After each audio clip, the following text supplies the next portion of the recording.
पापा शाम को आटा लेते आइएगा, राशन खत्म है। ठीक है। अंकल कोई काम मिल सकता है?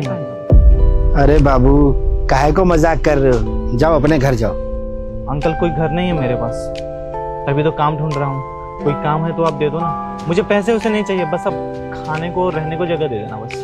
अरे साहब क्या मजाक कर रहे हैं आप? आपको सुबह सुबह मजाक करने के लिए हम बाप बेटी ही दिखे हैं क्या? आप अपना हुलिया तो देखिए, ऊपर से नीचे तक महंगे कपड़े पहनकर खड़े हैं, हाथ में इतना महंगा घड़ी है और आप हमसे काम मांग रहे हैं। बताइए पापा। आप चाहो तो ये घड़ी ले लो, पर मुझे रहने के लिए जगह दे दो, आप ये रख सकते हो। अरे नहीं नहीं साहब, हम काहे घड़ी लेंगे आप?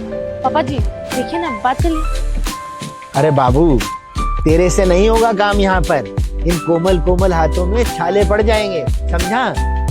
कर लेंगे अंकल, अब तो कोई ऑप्शन भी नहीं है मेरे पास, तो करना ही पड़ेगा। बस 1 महीना मुझे आप रख लो, बस खाने का रहने का जगह दे दो, उसके बाद मैं खुद यहाँ से चला जाऊंगा। तुम यहाँ कहाँ रहते हो? मैं यहीं पास में रहता था, लक्ष्मी नगर में। एक्चुअली मेरा फ्लैट था वहाँ पे। तुम्हारी फैमिली में कोई नहीं है? नहीं है, बात ऐसे है कि मेरे पापा अब गुजर गए, 10 दिन पहले ही उनका देहांत हो गया, और मेरे परिवार में बस मेरे बड़े भाई हैं और उनकी बीवी है। अब उन लोगों का राज आ गया। पापा जब तक थे तब तक किसी चीज़ का दिक्कत नहीं था, पैसे भेजते थे और मैं पढ़ाई करता था। यहाँ पे 2 BHK मेरा रूम था, मेरे पापा ने दिलाया था, पुलिस में थे ना वो, अच्छा खासा पैसा कमाते थे, जमीन भी बहुत है मेरे पास। और जब वो मुझे छोड़ के चले गए तो भैया अब 1 रुपये भी नहीं दे रहे हैं। उनकी जो वाइफ है ना, वो मना करती है, ये पढ़ाई करके बड़ा आदमी बन जाएगा, फिर तुम्हें पूछेगा या नहीं पूछेगा, इसलिए उन्होंने पैसे देना बंद कर दिया। और रूम वाले ने बोला कि अगर आप रेंट नहीं दोगे तो रूम खाली कर दो। मेरे पास पैसे नहीं थे तो रूम खाली करके आ गए हैं, और मेरे पास रहने के लिए अब जगह भी नहीं है। 1 महीने बाद में मेरा एग्जाम है, 1 महीने का ही दिक्कत है। अब जमीन बेचने जाएंगे, पता नहीं भैया भाभी लड़ाई करने लगेंगे, इसलिए मैं गाँव जाना नहीं चाहता। गाँव जाएंगे तो लड़ाई ही करेंगे, पढ़ नहीं पाएंगे। 1 महीने बाद में मेरा एग्जाम है, और मुझे पूरा विश्वास है कि मैं एग्जाम क्रैक कर लूँगा, क्योंकि मैंने पढ़ाई बहुत अच्छे से किया है। मेरा सपना है UPSC करने का, तो इसलिए थोड़ा अगर आप लोग मदद कर देंगे तो बहुत मेहरबानी होगी आप। पापा जी देखिए ना, बेचारा शरीफ भी लग रहा है, जरूरतमंद भी लग रहा है, आप बात करिए, कर दीजिए मदद।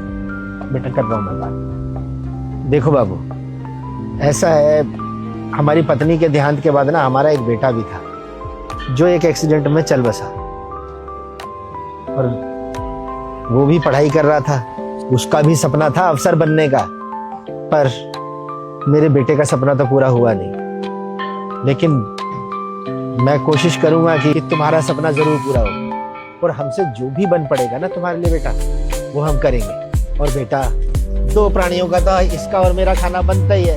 अब तू आ गया है तो उसमें कौन सा टाइम लगना है, जहाँ 2 खाएंगे वहाँ 3 खा लेंगे। और तुम्हें काम वाम करने की जरूरत नहीं है, आप बस ईमानदारी से पढ़ाई करो। हाँ साहब, हमारा बड़ा भाई था एक, वो भी दिल लगा के मेहनत कर रहा था, लेकिन ऊपर वाले को शायद कुछ और ही मंजूर था। उसने तो हमारी दुनिया ही बदल दी, हमारी माँ को और हमारे भाई को हमसे छीन कर। अब आप अगर ऑफिसर बनना चाहते हो, जिंदगी में कुछ करना चाहते हो, क्या हुआ अगर आपके परिवार वाले आपका साथ नहीं दे रहे? जिसका कोई नहीं होता ना साहब, उसका ऊपर वाला होता है।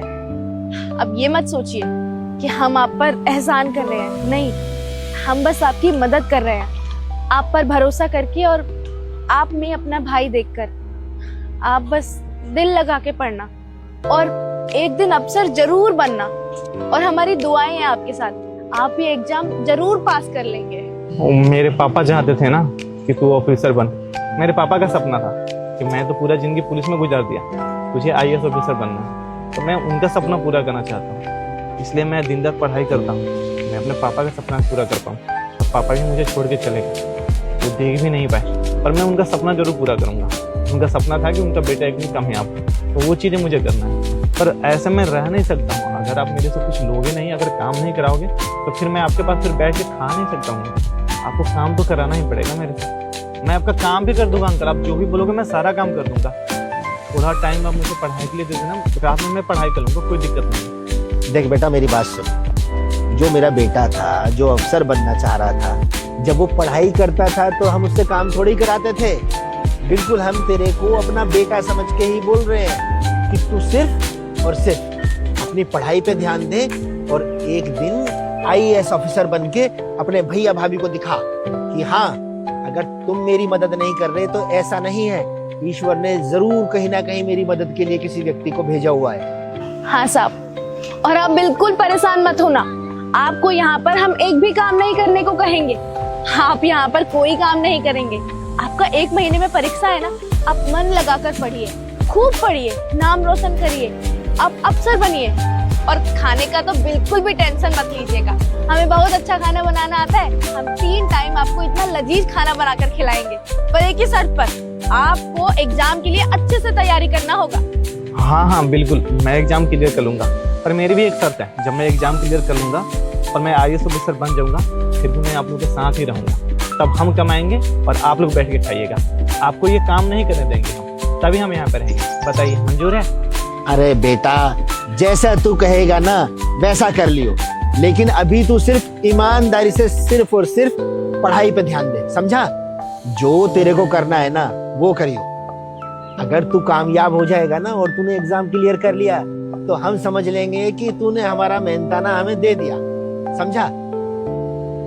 बहुत बहुत धन्यवाद। मेरे घर वाले मेरा सपोर्ट नहीं किए, आप आदमी के रूप में होता है। बहुत बहुत धन्यवाद आप लोगों का। कोई देवता वेवता नहीं है। चल बेटा, इसको ले जा अंदर, कुछ नाश्ता पानी करा इसे। अच्छा बेटा, मैं चल रहा हूँ। जी आइए साहब। मुझे भूख लगी है,